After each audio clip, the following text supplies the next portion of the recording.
This lecture is about two completely different things. Firstly, OpenMP, which is a way to incrementally parallelize C, C++, and FORTRAN codes.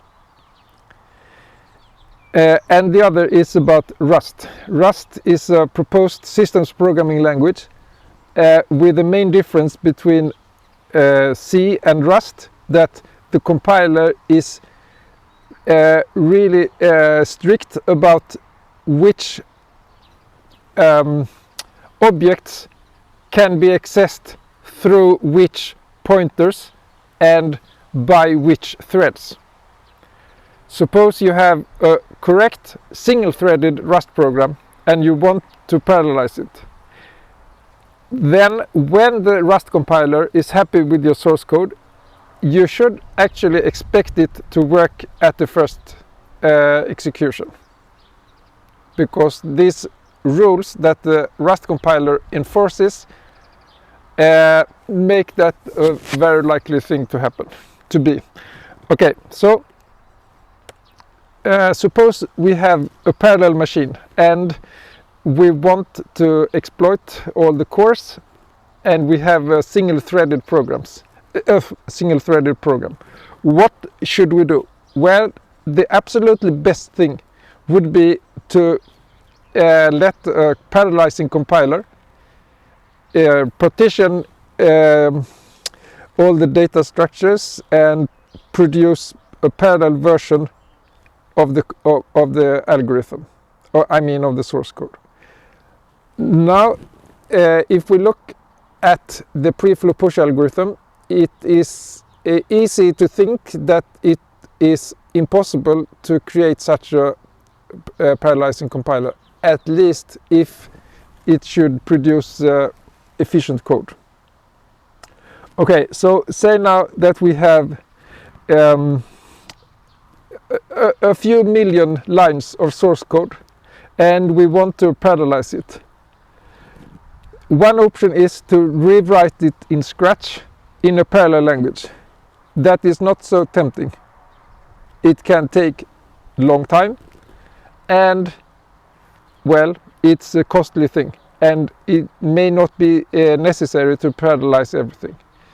So OpenMP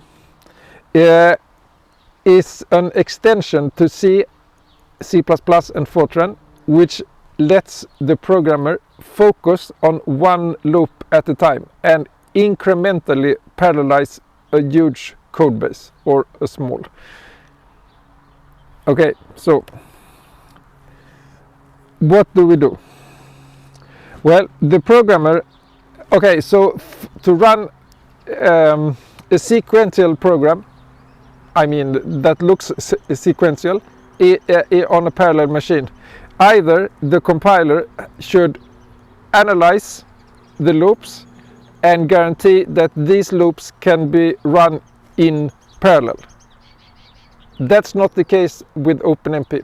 It is you who should analyze the code and determine whether it's possible to run each loop or one loop at a time in parallel. So it's the programmer that has to do the analysis and be responsible for determining if the loop can be run in parallel. And then if you decide that, I mean determine that it can be run in parallel, then to actually produce the code for making it parallel, creating threads, etc. That is left to the compiler.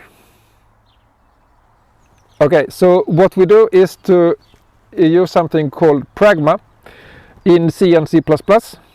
First we include this OpenMP header file and then we can use pragma. Pragma, that's a directive to the compiler to do certain things.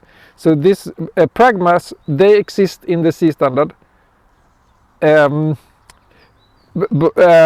but usually they are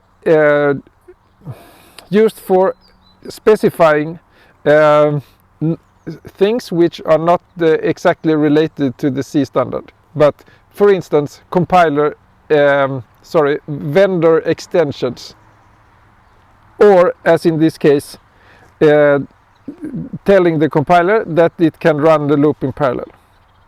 So if we do like this, then we say that the next so-called structured block of code can be run in parallel, and more specifically this for loop. Okay, I will we can write this in one line as well. Okay, so to enable this with GCC and Clang, we use -f OpenMP. Okay, so the main advantage with OpenMP is that we don't want to rewrite a sequential multi-million lines of source code program from scratch into a parallel language. Instead, we can profile it and see that maybe a few loops take most of the execution time. So then it's sufficient to focus on parallelizing just these loops. Okay, so an alternative may be to use new and relatively untested new parallel programming language.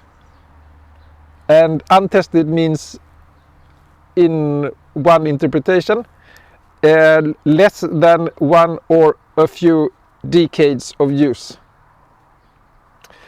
Okay, and in particular, if this new fancy language is supported by only one company, then I would be extremely skeptical to spend too much resources on writing a parallel language in parallel program in that language, since I mean the company can disappear at any moment. So with OpenMP, instead of rewriting all the source, we focus on one loop at a time, and as we will see, it is supported by the main two open source compilers and the biggest companies, including Intel, AMD, Microsoft, IBM, Fujitsu, NEC, and many others. Oracle as well. So, the origin of OpenMP. Recall the lecture on the development of supercomputers and parallel machines. These machines obviously had compilers for them, and to maximize performance and also to lock in customers, the vendors added compiler specific extension to let the programmer promise to the compiler that certain loops can be run in parallel for the cases when the compiler couldn't analyze it by itself. Okay, so this was similar to OpenMP, a sort of semi-automatic parallelization, that the programmer can make give some additional info to the compiler. Okay, at one time Silicon Graphics and Cray merged, and then these directives had to be obviously standardized within the company, and so they defined a common set of compiler directives. Cook and Associates, that's a compiler company originating from the work at the University of Illinois and US Department of Defense in this accelerated strategic computing initiative. I mean, they have different programs, and they were interested in joining them because customers, and the biggest customer at the time for parallel machines was the US Department of Defense. Okay, so customers, they benefit from having standardized languages, obviously. While companies not always do that. They prefer lock-in. At least they did. Okay, so there was a goal to create this, and after a while IBM, DEC and HP, DEC, that's digital equipment, the producer of the PDP machines on which Unix was developed in the early 1970s. Okay, and they joined this, and they produced the first version for FORTRAN only in 1997. And then there was versions for C and C++ as well. And this is very actively developed, and the current version is 5.1, and it was published 2020. So, what does the OpenMP consist of?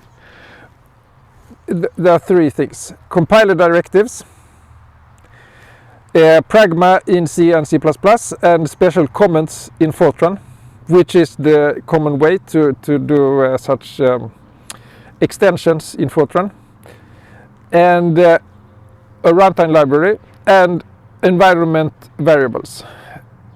Environment variables, they are like path and home and many others that you use on Unix. So you can give this variable a value, and then your program will use this number of threads.